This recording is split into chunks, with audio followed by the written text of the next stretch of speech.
Өңірлік кәсіпкерлер палатасында жетістікке жетелер жол атты студенттер арасында конкурс ұйымдастырылды. Жастардың инновациялық жобаларын жүзеге асыруға жол сілтейтін сайысқа студенттер түрлі саладағы жобаларын ұсынды. Ал үздік деп табылған идеялар алдағы уақытта іске асырылуы мүмкін.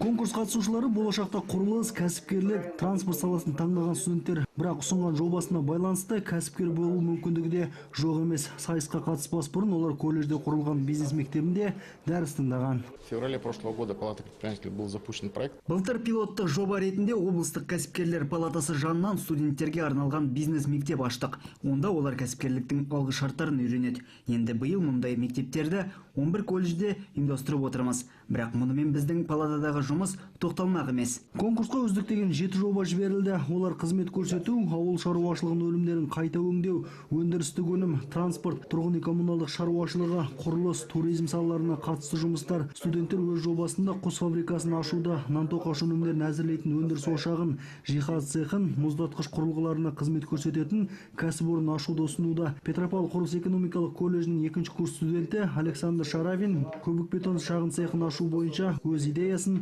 алға тартпақ. Так актуально, он быстро производится. Менің жобам сұранысқа ие болады деп ойлаймын. Оны іске асыру үшін барлық жағдайда бар.